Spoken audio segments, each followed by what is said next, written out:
Drivers, start your engines! This is MRN Motorsports Monday, presented by Outback Steakhouse. One full hour of news, interviews, and opinion about the past weekend's racing action. Brought to you by Hercules Tires. Pace car is on.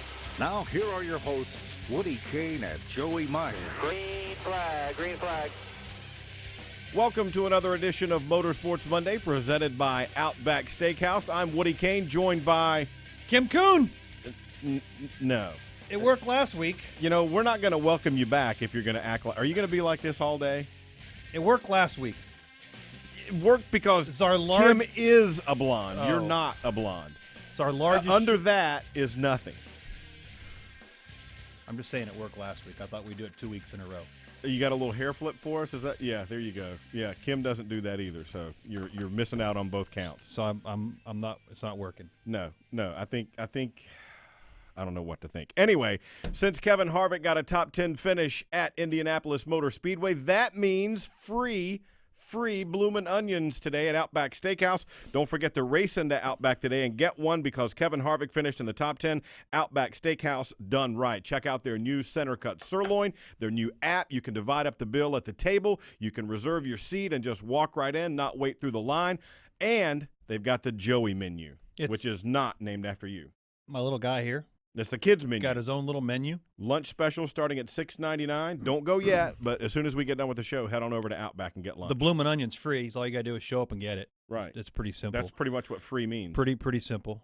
Thanks to Kevin Harvick and his performance, which I'm sure he wasn't exactly thrilled with. He did work his way back into the top 5, top 10 easily, but he had an issue on pit road. Mm-hmm. His car was fast, just wasn't the fastest. No, it wasn't. Wasn't the second fastest. No, it wasn't. And It wasn't even the third fastest, but But wow. they're doing what they got to do. And in fact, they really everybody was outclassed at Indianapolis Motor Speedway by Kyle Busch, and the word I heard was stupid fast, and that's pretty much what he was. We saw this earlier in the year at Charlotte Motor Speedway when Martin Truex and Cole Pearn hit on a setup that allowed Truex to run away. Mm-hmm. But there was really good racing from second on back at Charlotte. And what we did not see this weekend at Indianapolis Motor Speedway on Sunday was that racing from second on back.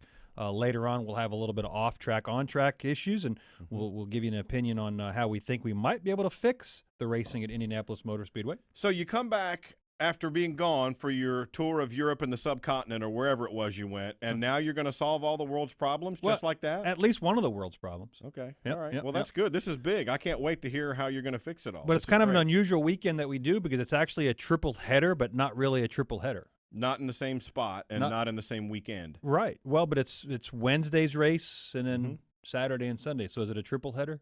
Close enough. The judges will accept that answer. And speaking of that, The one driver we have, was in all three. it's it. Kyle Larson will be along a little bit later on. He won the truck race at Eldora after a couple of close calls, and he was top 5 in both the Xfinity and Sprint Cup Series races at Indianapolis Motor Speedway. And, Joey, if the chase were to start today. Right now, today, if it started right this very minute, which it doesn't, it But can't. if it can't. did, Kyle Larson would be in would be in it, and we'd be 18 races short. There you go. Yeah. See? Oh, and by the way, we want to welcome our Facebook audience. We're live on Facebook video now, so welcome to you folks who are watching for the first time, and we promise we'll keep Joey from putting the wig on for the rest of the day, hopefully for the rest of eternity, that you Never. won't do that again. That's not a good look for you. We'll have Halloween show. Oh, boy, here we go. Halloween that's show. fantastic. If you want to play along with us on Twitter, mine is at WY Kane. His is at 2 spotter. Use that hashtag AskMRN so we can find your question. And don't forget about our fan forum hotline, 844-4AskMRN. That's all through the week, 24/7. If you have questions or comments you'd like to pass along, use the fan forum hotline there as well. And in addition to Kyle Larson, we've got you ever see on Another TV winner. when somebody wins the lottery, they get one of those giant Big checks. cardboard checks? He got it. We're going to have a guy on the show who's got one of those. Yeah, it's a very intriguing weekend. We had Kyle Larson battling a very underfunded team with Bobby Pierce. We had something unprecedented with a guy winning both poles, winning both races back-to-back from last year, defending champion winning the race with Kyle Busch. And then we had the unprecedented opportunity to see Jeff Gordon unretire for a race, and next week as well for 2 races, and hop in a car number he had never driven, the 88.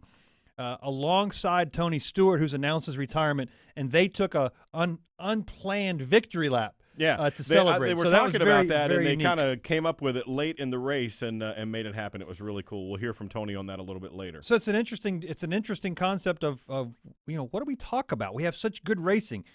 We bring one guy in that was in all three races, so eventually we're going to talk about all three of them. That's right. Kyle Larson will be here. Justin Allgaier will be here. But first, let's hear from the winner at Indianapolis Motor Speedway. First time in the history of NASCAR, someone has won both poles and both races in the same weekend. Here's Kyle Busch. Kyle, you're a big student of the history of the sport, so where does it rank for you to sweep both poles and races in a weekend and to do it at the Brickyard to boot? Yeah, I mean, it's awesome, obviously, with the opportunities that presented themselves here this weekend. That we weren't sure that we would have the car that we had here today, but, man, we did, and it just means so much to take the victory home and to win the race like we did. And we'd love nothing more than to be able to do it again, but we'll savor this one for now. When you were a kid trying to break into the sport, did you ever dream that a day like this would come? No, I certainly just wanted to win a race at Indy, let alone, being able to sweep the poles and to sweep the race weekends. But when there's opportunities that are out there that you want to achieve, then you try to go after them, and this one was one of the biggest ones probably the sport may have ever seen, but obviously being able to win the triple at Bristol was also pretty special too. So there's opportunities where these don't come along very often, and you try to cherish it when you get to do it, and we're going to live it up right now, and maybe we can take this on again like we did last year and win the championship. There you go. Kyle Busch after the race there, and what a dominant performance. Led 149 of the 170 laps, and a couple of times late when we started getting cautions, a couple of different guys had shots at him. I think Joey Logano was the only one who was able to stay up near his door heading into turn one, but that didn't work out either. Nobody could get by him. The unusualness of Joey Logano's ability. Wait. Unusualness? I said it. That's fantastic.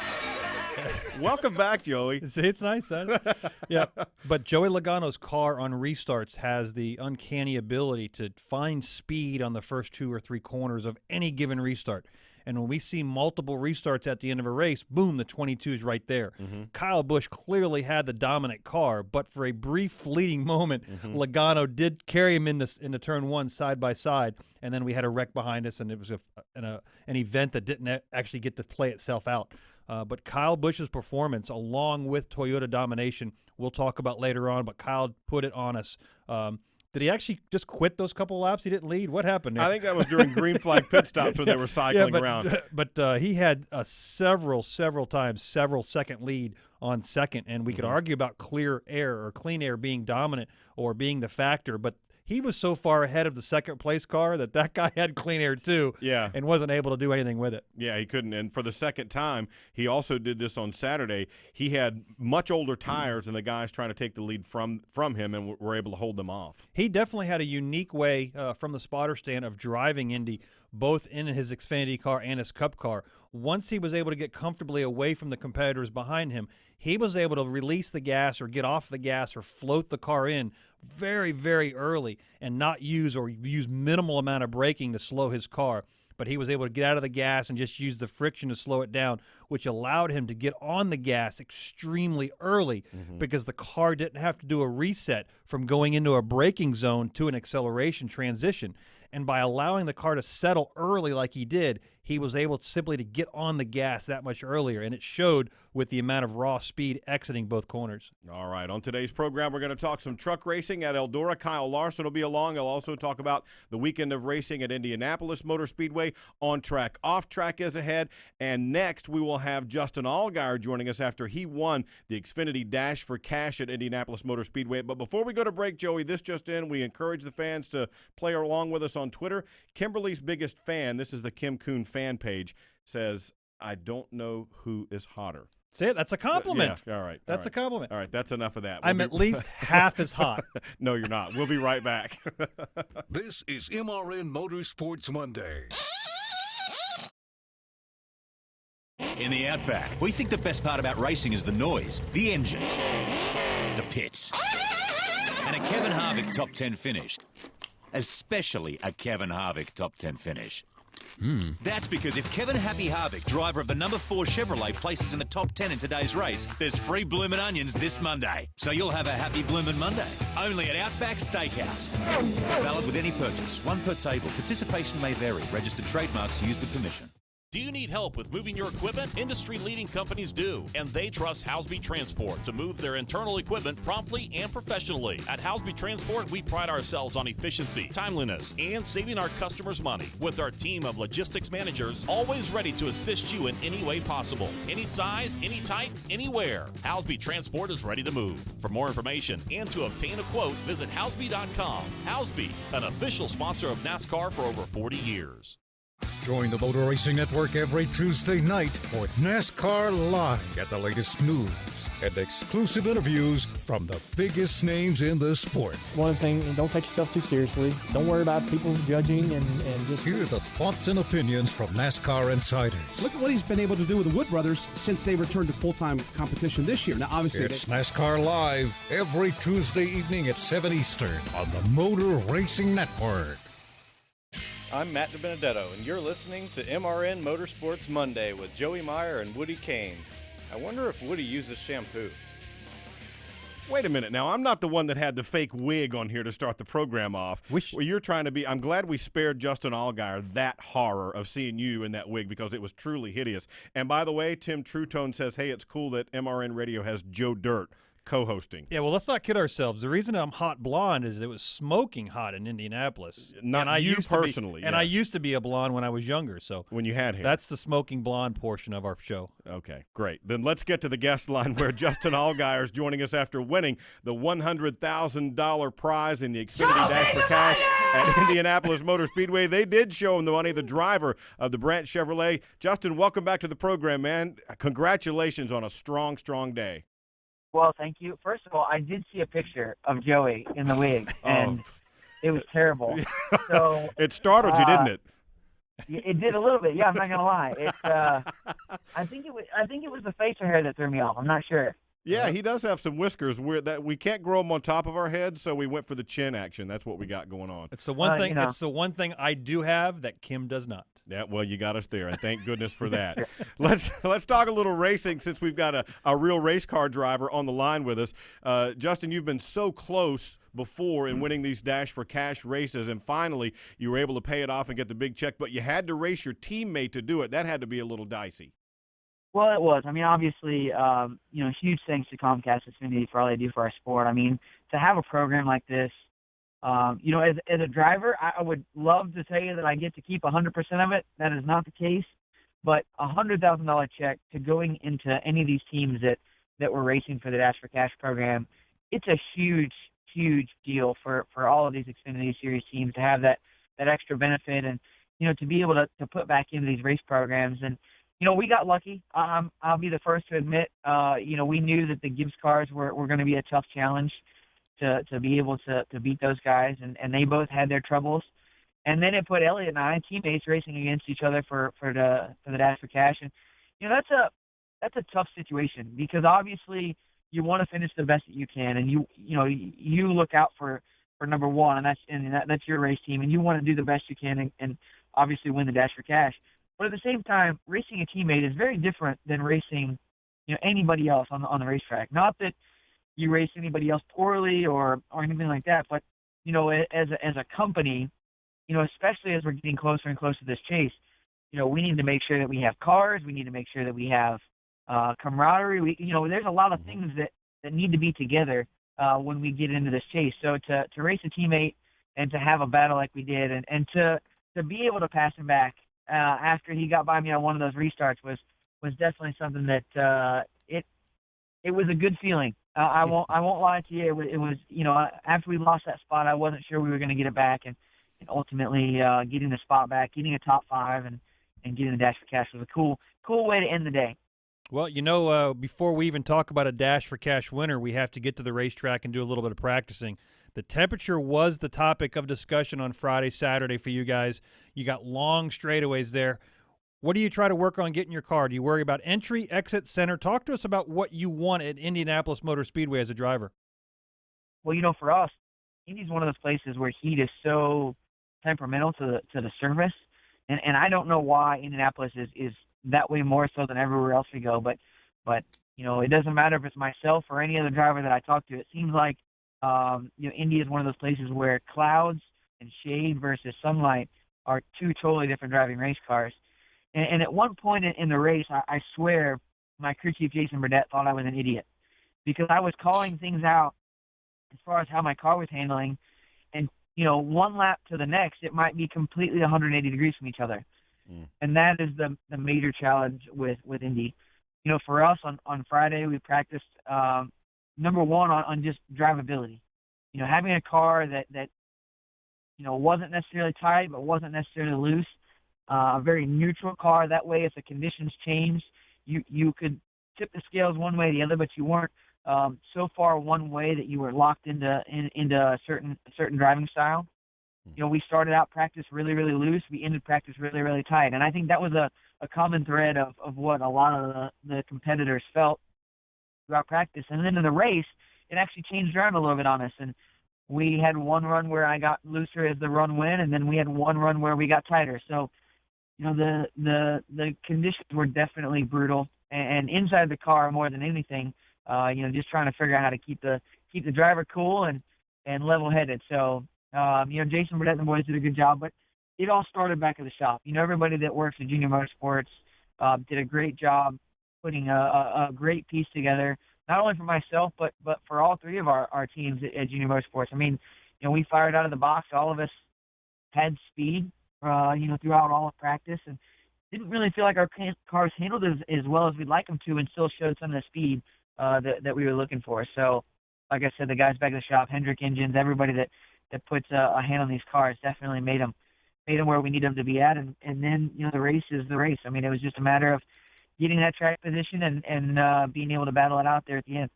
Chatting with Justin Allgaier, driver of the Brandt Chevrolet. He wins the Xfinity Dash for cash money at Indianapolis Motor Speedway. Got one of those giant checks that we all dream about getting. But speaking of the heat, Justin, I had a chance to see you and some of the Brandt folks on Saturday. Cool bunch of people, by the way. But when we were talking, one of the things that jumped out at me was you actually checked to see what the temperature was inside of the car. Tell the folks about that. Yeah, so, the thermometer that they put in for the TV always kind of bugs me. Because when I check it with like an actual temperature gauge, it's always a lot hotter than what their gauge shows. I don't know why that is, but we actually checked the car right in between qualifying. We stuck a temp gauge in the car right in between qualifying. It was 132 degrees or 131 degrees, I think is what it said, which is just brutal. But the thing that really stuck out to me the most, probably more than anything, is that same temperature gauge we put on the outside of the car. And if you took the gauge and you put it on the black, where my decals are, my number, and the stripe on our car, it's at 155 degrees. Wow. And if you put it over on the red, it's at 135 degrees.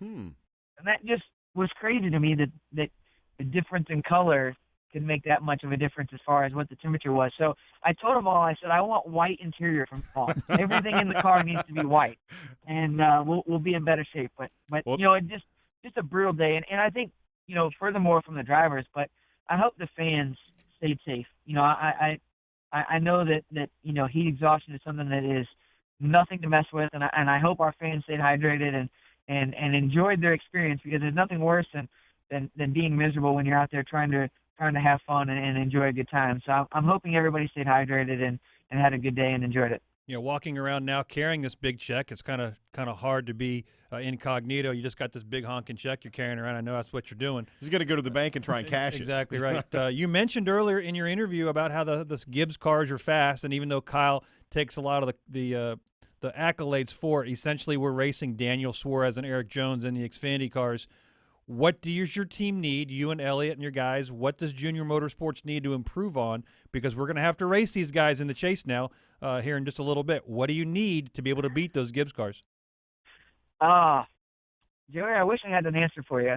And unfortunately, I feel like not just our team at Junior Motorsports, but all the Xfinity Series teams have kind of been asking that same question.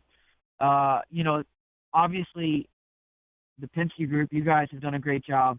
The RCR group has done a great job of stepping up. I feel like in junior motorsports we've done a great job as a whole.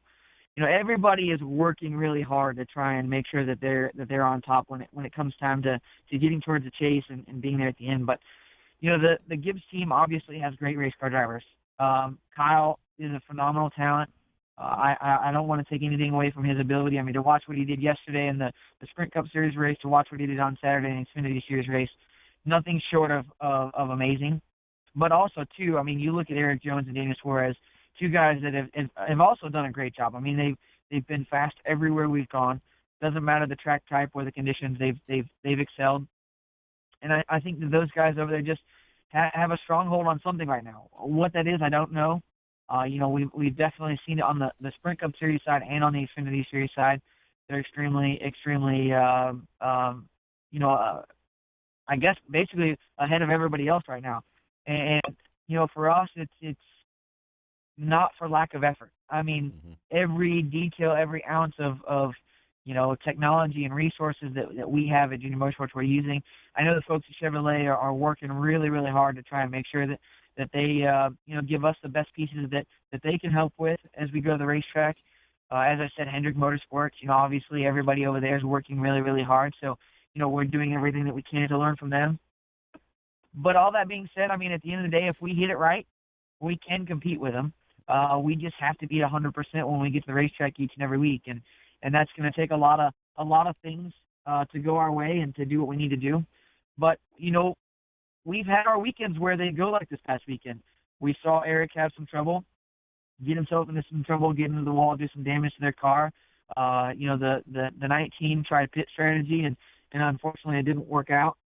So we've seen them take themselves out of some situations that have helped us. So, we have to capitalize on those days and gain as many points as we can. And then the days that they don't make any mistakes, we got to make sure that we're at 100% to try and compete with them. I know you don't want to throw any particular department under the bus, and I'm not asking you to, but essentially we have three categories of the car: mechanical, aero, and horsepower. Is there anything, as you're sitting behind the wheel looking out your window and those guys are dragging you away around the corners and straightaways, is there one area that you think they're just stronger at? Is it entry corner? Is it center? Is it down the straightaway? Or is it just everything's better? I'm going to say that everything's a little bit better, but one area that I noticed from my standpoint that they're really, really good at is the mechanical side. They seem to excel when the track gets slick and the tires get worn out. Their rate of speed at the end of a run is nothing short of amazing. They definitely fire off strong and they have good short run speed, but they also have really, really good grip late into a run. And I think for all of us, we tend to try and find the balance of, what's going to be good in 10 or 15 or 20 laps, maybe even 50 laps, versus what's good for 3 or 4 laps. And it just seems like they're able to go out there and have the grip that we would like to have for 3 or 4 laps, but then also be able to match us at, 30, 40, 50 laps. And I feel like from a mechanical standpoint, Goodyear's done a great job this year. Obviously, there's been a lot of changes with packages on the Sprint Cup side, which has kind of trickled down into our tire selection for the Xfinity Series as well. And so we've had to adapt to some new tires at different racetracks. And they've done a great job of really understanding what they need to do for the mechanical grip of that side of it. And ultimately, like I said, everybody at Junior Motorsports is working their butts off. And every department, looks at it as a challenge. At the end of the day, if we can make every department better, that's not a negative. If you can make every department better, you're ultimately going to gain everything. But I definitely feel like the mechanical side of our cars is where we can gain the most compared to where we feel like they're beating us. All right. Well, when you get on the show, we always do research to have some good data to talk to you about it. I know you find that shocking, but it's true. Yeah, we do. I do. Yeah. And when I actually search Allgaier, Ashley's name comes up first on Racing Reference. Can you believe that? Yeah, and Ashley's it's ahead of your name. It's ahead of your name. So I'm going to have to ask you: is her better half dash racing career over? I don't know. I haven't heard yet if they're even doing the race this year or not. All right. I can't believe they keep stats. Do what? I can't believe they keep stats on it on Racing Reference. That kills me. I love it though. I mean, here's what I will say. It's so funny because my wife absolutely despises getting in a race car. She wants no part of it. She doesn't want to do it. And every year, somehow, some way, I've convinced her to do it. And then her competitive side takes over, and she's all in, and she's ready to go. And then when it's the minute the race is over, she's done. She's I'm retiring. I'm over it. But, here's the challenge for her. To all the girls that end up racing in that race together are probably closer friends than what all of us guys that race on weekends are to begin with, right? Yeah. So then add in that the females, they get to race once a year. We do it 35 times a year. They get once. So then they get all amped up, and it is the craziest race I've ever seen. I won't lie to you. It's pretty unbelievable. But I'll tell you what, those ladies, for not having any racing experience, going out there and doing what they do is nothing short of amazing. Hey, before we let you go, I wanted to get one more out of you because you go to Iowa again this week for the second time this season. Give me a little preview of what we can expect at Iowa Speedway. Well, Iowa is one of those places that obviously stand on weekends. It's a lot of fun for all the Xfinity Series regulars. They've done a great job with the speedway there. I mean, it was built well to begin with. Now that we've gotten some years on it and gotten some age to the surface, it's one of those places that's just really, really cool. I mean, our first race there this year, we all started out right around the bottom, running the white line, and by the end of the race, half the cars had moved up to the three-quarter groove mark, up three-quarters of the way up the racetrack. Other guys were still in the bottom. Some guys were in the middle. It was just really, really cool to see how racy that track is, and this weekend won't disappoint either. I'm pretty sure of it.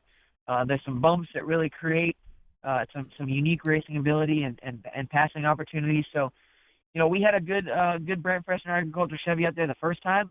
Unfortunately, we sped on pit road. And in the game of NASCAR, that does not do you any good.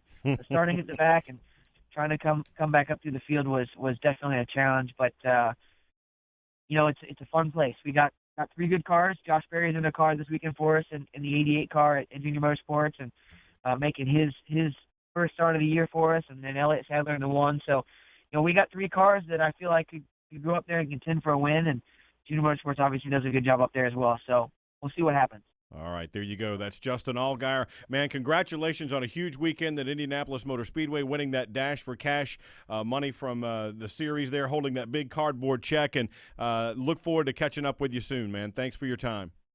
Sounds good, guys. As always, thanks for having me on. And Joey, please lose the wig. You should don't listen wear to it him. outside the show. Yeah, that's good advice. You should listen to him. He's a race car driver. I'm a hot blonde. Yeah. Oh, no, you're not. Thanks, Justin. Appreciate it, man. See, Thanks, my wife just texted and said you look like Jeff Gordon in that old SNL skit from years ago. Yeah. So that's what you got going for you. All right, we're over time. Got to take a break. On track, off track on the other side. Stick around. He won't put the wig back on again. This is MRN Motorsports Monday. In the Outback, we think the best part about racing is the noise, the engine, the pits, and a Kevin Harvick top 10 finish. Especially a Kevin Harvick top 10 finish. That's because if Kevin Happy Harvick, driver of the number 4 Chevrolet, places in the top 10 in today's race, there's free bloomin' onions this Monday. So you'll have a happy bloomin' Monday. Only at Outback Steakhouse. Valid with any purchase. One per table. Participation may vary. Registered trademarks used with permission. Motor Racing Network has always been your source for motorsports coverage when you couldn't be at the track. Now, never miss another minute of our breathtaking coverage with the MRN app, available on your iPhone or Android device. This free app delivers all the latest news, locates nearby MRN stations, streams your favorite programs, and is your home for live Sprint Cup practice and qualifying action. Search MRN in the App Store or on Google Play. It's the Motor Racing Network at your fingertips, and it's available for free right now. Before you set your fantasy racing lineup, check in with our experts to get the inside line on who's fast and who's last entering the race weekend. Robbie Mays and Tyler Burnett take you inside the facts, stats, and latest news from the track so you have everything you need to set your team and win the weekend. Log on to MRN.com and enter the Media Center every Friday. It's the inside line on demand and only on the Motor Racing Network. Hey, this is Joey Logano. You're listening to MRN Motorsports Monday with Joey Meyer and Woody Kane. This show still exists? It won't exist much longer if you break that wig back out again. I'm warning you. I'm warning you. I've gotten some really good reviews on there. I think even Kim liked it. Kim Kuhn? Oh, she did like the tweet of you being ridiculous in the picture. But yeah, Kim. He's no threat. Don't worry about anything. Anyway, it's time now for On Track, Off Track, where we talk about some things we think are going well and some things that we don't think are going too well in the world of NASCAR. And let's start. Welcome back, Joey, with On Track from you. Yeah, I'm going to make it really, really simple. Last couple of weeks, I've been very grateful to have an opportunity to visit Victory Lane, and that was my On Track. Simply put, this week we cannot exclude the dominance that Joe Gibbs is showing, as well as the Toyotas in all three series. Kyle Busch has clearly laid out a baseline that's been very, very difficult to reach for all the drivers. As well as the performance of Toyota has stepped up their resource game in all three of the series, whether it's the trucks, the Xfinity, or the Sprint Cup Series. Kudos to those guys. The coolest thing that you can see in the garage right now is everybody looking all the time at all four of the Gibbs cars in the Sprint Cup. Staring. Absolutely. Yeah. Everybody has a team member that their job is to go look at the Gibbs cars and try to find out where that speed is coming from. And the greatest accomplishment that you can say from the Gibbs standpoint, they haven't found it yet. Haven't figured it out. Okay. The conspiracy theorists about cheating, very minimal cheating going on in the garage. I firmly believe that. Very minimal cheating. That's good. Well, my point is these cars are gone through with a fine-tooth comb. Yeah. It's simply about a combination of things, aeromechanical horsepower, that Gibbs and Toyota have put together that's showing a dominant performance that we've seen this before. Jimmy Johnson has had a run of long, successful cars in Toyota over at Chevrolet and Hendrick. But right now it's Gibbs and Toyota, and Kyle Busch is leading that front. Kudos to those guys. Keep it up. Interesting that you should mention this because I had a chance to talk to Joe Gibbs after the race at Indy on Sunday about how hot they've been of late. Here's what he had to say. Believe me, in pro sports, the hardest thing in the world is to stay up when you're up, and we've been down. 2014 was probably the worst year we've had. It shows you how quick it can go. And believe me, we know the people we compete against, they're all coming. So I'm going to enjoy it while it's here, but I also know that, I got such great respect for the owners here in NASCAR and all the guys that work so hard and all the different teams. And we're thrilled right now to be where we are, but we also know that it's a short trip back down. There you go, Joe Gibbs, and sooner or later it'll cycle around. It always does. In the 2 years sport. ago, less than 2 years ago, those guys were screaming about how bad their cars were. So it's all cyclical. It'll all end up turned around in the wash, and eventually we're going to talk about where the Toyota's been. Yeah, that's going to happen. Mark this word down today. We won't be talking about the L2 package. We'll be talking about the lack of Toyotas. But yeah, kudos sooner to or those later guys. it will. Yeah, So, and just like Joe Gibbs said, he's seen it in two of our major sports now. All right, mine is similar, but my on track is Kyle Busch, and he has been a lightning rod for criticism when he runs Xfinity Series races, but he's pretty dadgum good there, and he's pretty good in the Sprint Cup Series as well. That was his 4th victory of the season, 13th top 10 finish of the year, and for the folks who say, well, you should ban him from the Xfinity Series, what are you going to do next? Ban him from the Cup Series? Yeah. He's kicking butt and taking names right now, and I'm telling you, love him, hate him, whatever you feel, you better get used to it because the guy's going to the Hall of Fame. I don't think there's any question about it. Oh. He is a champion, and with all the wins, what was the stat you were mentioning a moment ago, closing in on 200 wins across total NASCAR's top 3 major national touring series, and in the Xfinity Series, he has almost double the wins of Mark Martin, the next closest to him. And that was just a couple of years ago. Mark Martin was the series leader. Kyle Busch is 34 races away from 200 total. That number has been a baseline set by Richard Petty a number of years ago. Obviously, quit racing in the 1992 with 200 total wins. Nobody ever thought anybody would have 200 wins in any series, let alone a total like Kyle Busch has done. So, again, accolades to those guys. They're doing a really good job. And, again, it's tough to be up there. Yeah, speaking of that, I was talking with Eric Almirola this weekend, who will make his 200th start at Pocono coming up, and he said, man, I can't even imagine. I'm about to make my 200th start, and he has 200 wins. Yep. That's just an amazing number to think about. Yep. All right, let's shift gears now and talk off track. What's not going quite so well in your opinion? 1994, NASCAR decided to go to the Indianapolis Motor Speedway. It was an historic event. Jeff Gordon won the first race. Dale Earnhardt's won some races. Rusty Wallace, Dale Jarrett, Ricky Rudd. We could name the names. the experiment every year has gone downhill, and eventually we keep changing the cars and changing the cars and changing the cars. The one thing we have never looked at is the facility, the track. It's a fantastic facility. We have great garages. The history behind the track is unprecedented. But sometimes our racing track surface, the geometry of the track does not match the style of cars. I'm sorry the experiment's gone wrong. We saw less than 50,000 people in the stands. We saw single file racing for a majority of the laps. These cars simply do not react well on this track. The Xfinity race was even worse. The crowd was even worse, and they were trying to get people to get to the track. We took the racing away from a fantastic O'Reilly Raceway Park, IRP, whichever you grew up with, which is right around the corner. Fantastic. Let's bring those cars. Let's bring the Xfinity cars back to IRP.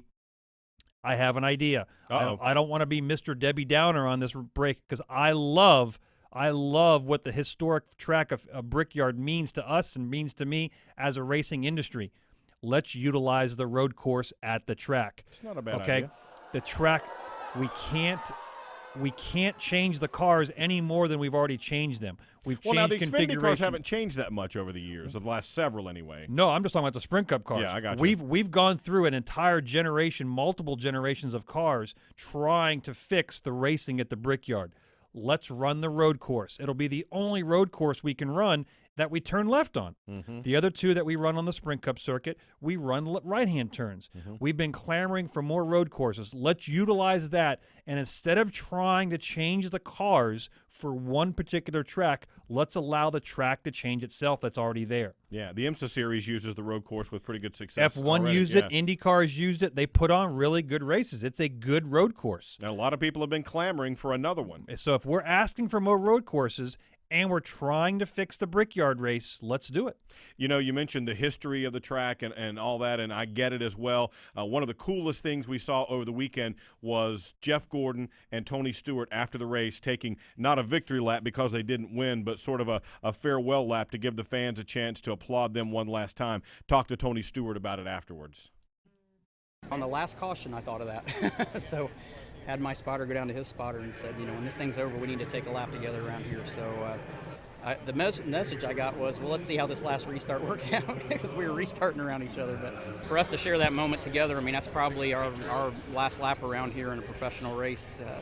And to be able to share that moment together, that was something I'll cherish. That moment. That's something that doesn't happen very often. So you know, to be able to share that moment with him was pretty cool. You know, and when I was hearing that, I thought of a sort of a parallel. We were talking about Kyle Busch being a lightning rod earlier. Remember when Tony Stewart was coming up? He came over from IndyCar, and there were a lot of folks who didn't like that. Open-wheel interloper coming over here, and there were some boos along the way. And he was a lightning rod along the way in his career. 3 championships later, he's a respected, revered race car driver. The same with Jeff Gordon. Remember when he was coming up racing against Earnhardt, there were a lot of boos. Remember Earnhardt used to call him Wonder Boy and all that stuff. Now that's kind of gone away. Over the test of time has brought these guys a lot of appreciation from the fans, and it's really cool to see. Yeah, people just don't like to see anybody root their veteran or their hero out of the way. And every driver we've talked to that we were just mentioning has been successful and has rooted somebody out of the way as their success has grown, and the other gentleman that their hero has gone downhill.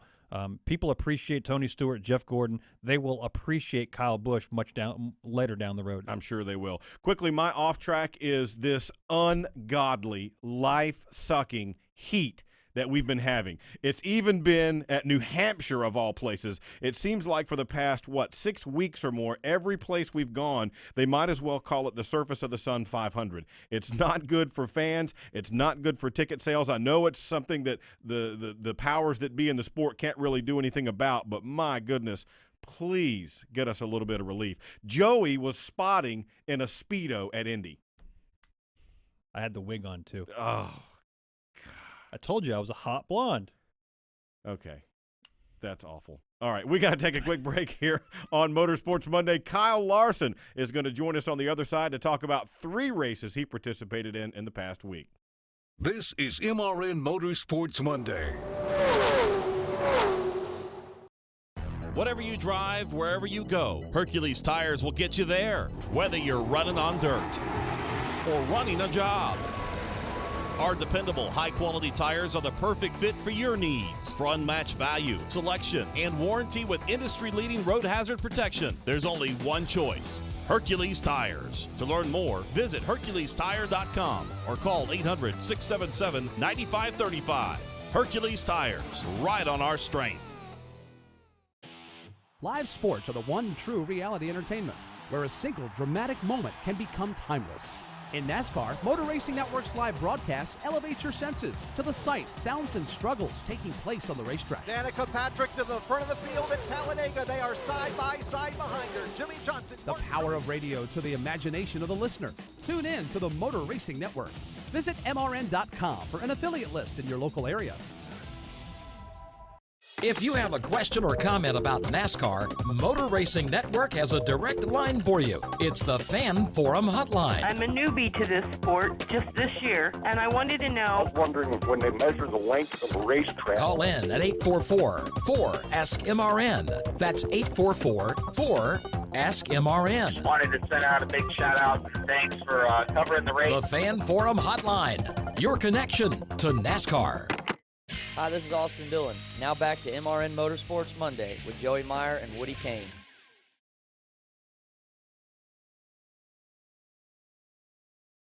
Off turn 4, white flag for Kyle Larson into the final lap here at Eldora Speedway. He leads into turn 1. It will be one in lap traffic. Kyle Larson off turn 4. It's almost 2x2 racing in lap traffic. Christopher Bell trying to close in vain. Larson hits the lap traffic and tries to head back to victory lane. A few years ago, it was heartbreak.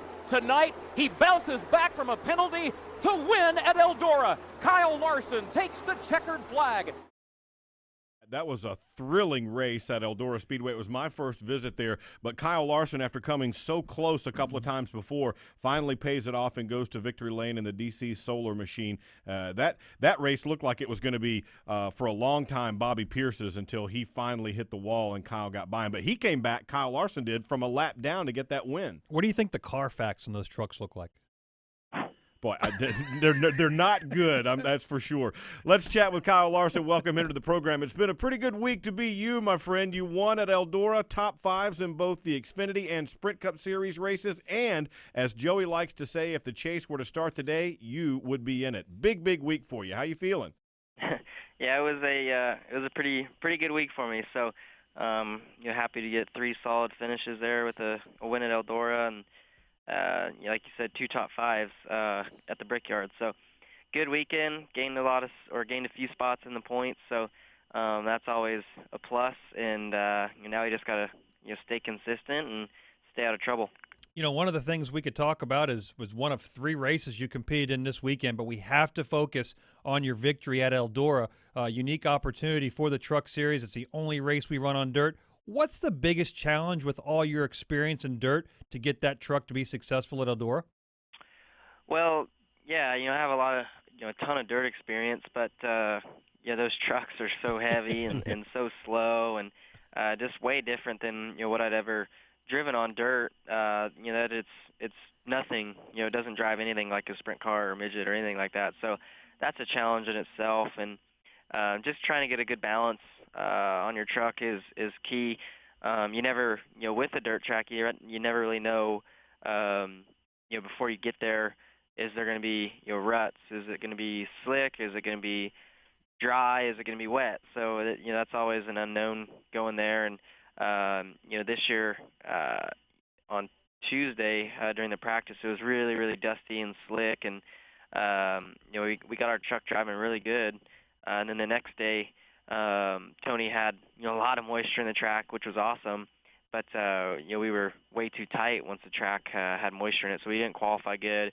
Ran pretty good in the heat race, but Reddick was definitely better than I was. And then in the main event there, the track had finally slickened off a little bit where I could rotate the corner and still have good grip on exit. And we were really good, really good from the start. I was able to kind of work the middle, the bottom, and then get to the top and pass a few more people, and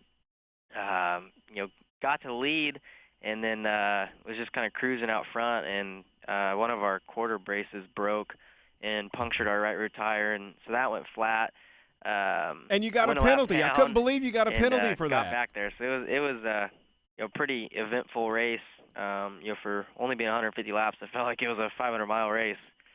Yeah, man, I bet it did. I was surprised. Were you surprised that you got a penalty when you got the flat tire there? Because it's not like you kind of pulled over and waited till everybody went by. I mean, you legitimately had a flat tire and got going again almost immediately. Well, I mean, I wouldn't say I accidentally spun. So, I wasn't upset with the penalty or anything like that. I kind of was happy that I did get penalized, just because I thought that was the right call. Mm-hmm. I definitely did not want to pit under green though, because that would have been, I would have went 3 or 4 laps down, with it being such a short racetrack. So I did what I had to do to cause a caution, and luckily we only lost 1 lap, and was able to get a couple quick cautions to get back on the lead lap, fairly quickly. And then our truck was so fast, we were able to pass a lot of people, get back to the top 5, really fast. I think I was 6th there before the last 60 lap segment. So from there I knew we had a good shot, and then got to 3rd really fast, and was able to kind of have it all play out in my favor there towards the end. Kyle, do you think it'd be cool to add more dirt races, or do you think it's something that ought to be kind of left alone to be its own unique deal? Well, I think maybe, I don't know. I'm totally 100% cool with it just being an Eldora thing, but there is so many other great dirt tracks and dirt facilities out there. Knoxville, off the top of my head, is it would be the next track. I think that would be perfect for a NASCAR race. It's got awesome facility. Even a better facility than even Eldora as far as grandstands and bathrooms and stuff like that goes. But it's a different animal than Eldora too.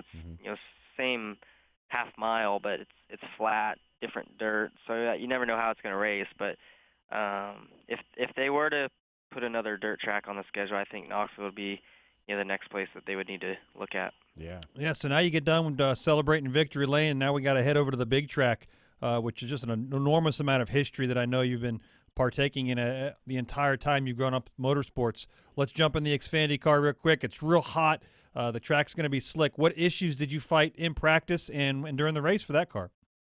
Yeah, in practice we were a little bit tight. We had to work on getting our car turning better on exit. Just so you could stay committed to get, once you got wide open, past the center of the corner, you just needed to stay committed. And I couldn't really, I would shatter the front tires and have to backpedal some and kill your straightaway speed a little bit. So we got that car, Parker Store car, driving a little bit better at the end of practice. And then for the heat race, we kind of fought the same thing a little bit, just a little bit tight, not bad, but weren't definitely as good as the 18. Or the 20, even watching that second heat race. So in the race, or between the heat race and the race, they made some adjustments to free that car up, and got a little bit better. We were almost a little bit too free there to start the race, but towards the end of it, I built tight again, and then the next run, we were still tight. So the track definitely, I thought, tightened up, and then I thought I was in a great spot there, lining up first car on 4 tires behind Kyle Busch.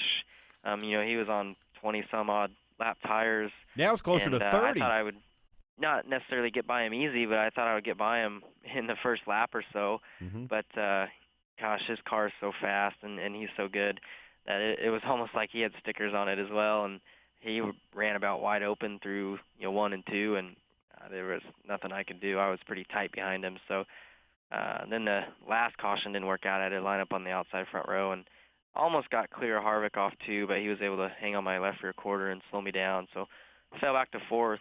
But, anytime I guess you can run top 5, it's good. But I thought I would have a better shot at winning than I did. All right, well, I have to ask you, we just had Justin Allgaier on, and you run 2 series against the Gibbs cars. You've run 8 races in the Xfinity car, full-time in the Sprint Cup car. When you go back to your garage and you talk to your crew chiefs, whether it's Xfinity or the Cup, what do you need more of to compete the Gibbs cars?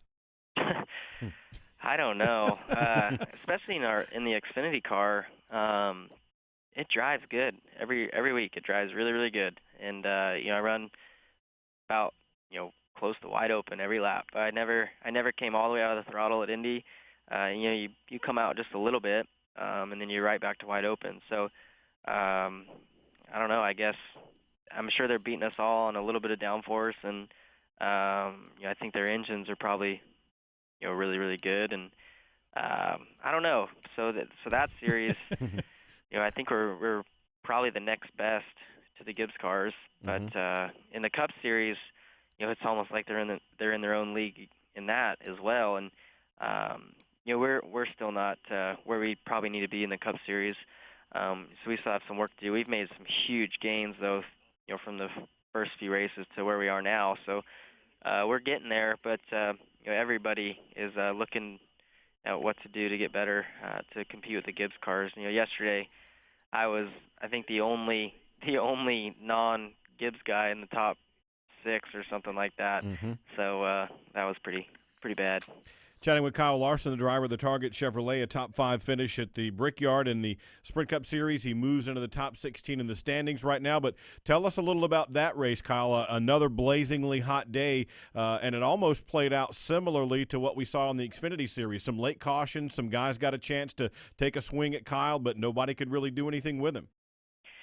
Yeah, the Cup race, it felt hotter outside before the race started, but for some reason, I don't know, maybe Brad can say the same thing, but my Xfinity car feels a lot hotter than my Cup car. So the Xfinity race was, hotter overall inside the cockpit, race for me. The first half of the Cup race was definitely really hot, but the second half, I thought the sun kind of went down enough where the front half of the track was shaded, so that kind of helped out cool us down, I think, a little bit.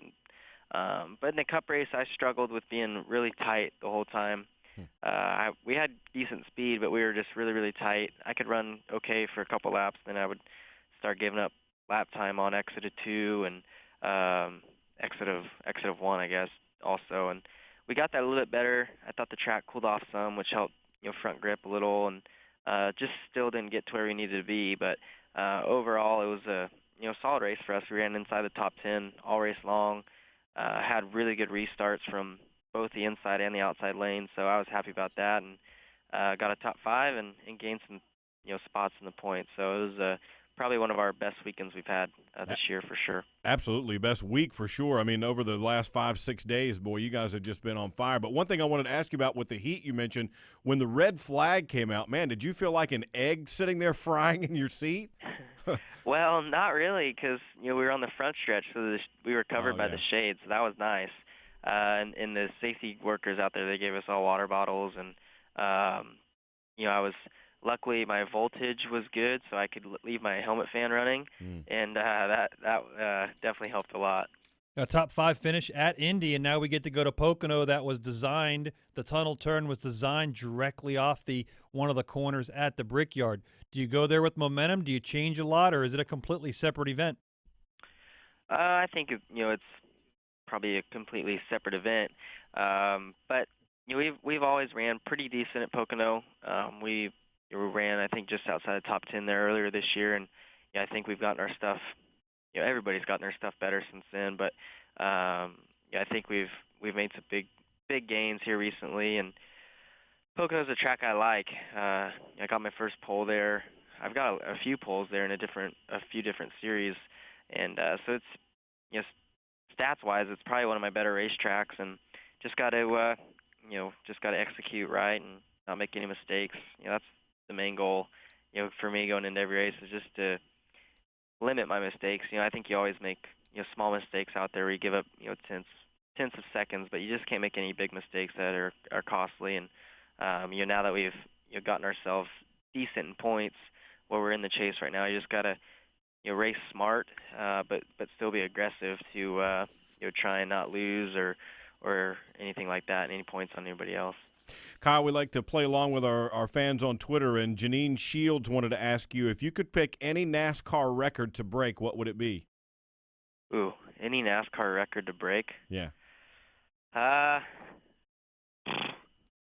guess I would love to win 6 championships in a row. Oh, yeah, there you go. Beat Jimmy on that one. That'd be a good record to break. Very good. Absolutely. That would be fantastic. Well, look, man, we really appreciate your time. Congratulations on a huge week, and look forward to catching up with you in Pocono and see if you can keep that momentum going.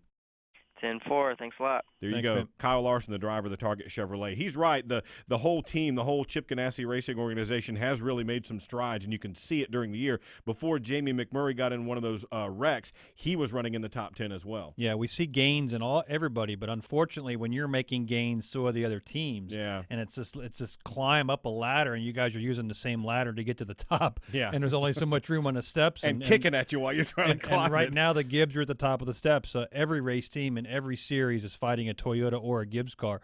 And again, it's the baseline. It's nothing we haven't seen before. We'll continue to see it. It's going to rotate around with different manufacturers and different teams, but right now they're holding the top ring. All right, one final timeout on Motorsports Monday. We'll look ahead a little bit more at Pocono when we come back. This is MRN Motorsports Monday. In the Outback, we think the best part about racing is the noise, the engine, the pits, and a Kevin Harvick top 10 finish. Especially a Kevin Harvick top 10 finish. That's because if Kevin Happy Harvick, driver of the number 4 Chevrolet, places in the top 10 in today's race, there's free bloomin' onions this Monday. So you'll have a happy bloomin' Monday. Only at Outback Steakhouse. Valid with any purchase. One per table. Participation may vary. Registered trademarks used with permission. MRN's Winged Nation, presented by Sage Fruit on MAV TV every Saturday at 9:30 a.m. and again at 12:30 p.m. Steve Post and Ashley Strimmy give you a full half hour of sprint car news and interviews with the biggest names from the world of outlaws, ASCS, All-Star Circuit of Champions, Pennsylvania, Knoxville, the West Coast, and all dirt tracks in between. MRN's Winged Nation on MAV TV, presented by Sage Fruit, Saturdays at 9:30 a.m. and 12:30 p.m. Eastern on MAV TV. It's all over at Martinsville, Virginia. Richard Petty has pulled it off. Throwback Thursday. Classic MRN race broadcasts on MRN.com. Waltrip will win the track race to turn 3. Earnhardt gets him. Hard into the wall goes Waltrip. Hard goes Earnhardt. Everybody else spins either way. Out of the number 4 corner down to the line. Neil Bonnet is going to win. The Northwestern Bank 400. He'll beat Waltrip a 2-car length. What a finish here at North Wilkesboro. Throwback Thursday. Thursdays at 1 Eastern on MRN.com. I'm Justin Allgaier, and you're listening to MRN Motorsports Monday with Joey Meyer and Woody Kane. It's Joey. I feel like Joey gets enough abuse. I'll leave it alone. No, Joey does not get enough abuse. And look what we got here. Look. Here, Kim had to come in and defend her honor here. Now, look, A or B? I'm going with A. Absolutely. Before and after. Are you insulted? No, because now I officially have a stunt double. Oh, exactly. Yeah, that's fantastic. Exactly. Hey, Kim, show the folks what you got there. Yes. There you go. Kim is a jet setter. What's the significance of the plane? It's the silhouette of an Airbus A330, which is the plane my dad flew before he retired. So. Oh, that's cool. Yeah. How about that? Looking forward to Pocono, are you? I'm super excited. What do you think we're going to see up there? Hopefully not bad weather. A Sunday race. How about that? Last time you and I got to have a little bit of extra fun, but wore out some tap shoes. Yeah, I want to see somebody different in Victory Lane just to shake things up. No offense. It's always. I know you like to bring the hardware in here on Mondays, but to just as we're closing in on the chase, just make those spots that much more, desirable. Yeah, 11 different winners. I know. Either of you, can we get to 16? No. I don't think so. No? Okay. No. What do you think? 13 maybe? I don't know. We still got a road course. I don't think we'll get 16, but the closer we get to 16, the tighter it is for those point spots, which is what I like to see as we move into Richmond, is those guys gunning for those point spots. Absolutely. Now, don't forget, folks, we talked to Justin Allgaier a little bit earlier. We will have the U.S. Cellular 250 presented by New Holland, the Xfinity race, Saturday from Iowa Speedway. I'll be there. I'll be there as well. Be there. No, you won't. I won't be there. You will be there. I'll be there on Saturday. With the wig. I think you should. Do you know he spotted in a Speedo this weekend? Stop. Yep. That's not true. You would never know. That's not true. Up in the pagoda. He's up on top of the pagoda. And don't forget now as well, Saturday we'll also have the Pocono Mountains 150 Camping World Truck Series race. That one's Saturday at 12:30. Sunday, the Sprint Cup Series will be there, and the Pennsylvania 400 will have that one from 12:30 Eastern. Kim and I will co-host the pre-race show. Joey will be at all three of those races. With Kim, the wig. Thanks for stopping by. Joey, lose the wig. It's not a good look for you, nor is the Speedo. We'll see you all, folks, next week right back here on Motorsports Monday. You've been listening to MRN Motorsports Monday, presented by Outback Steakhouse.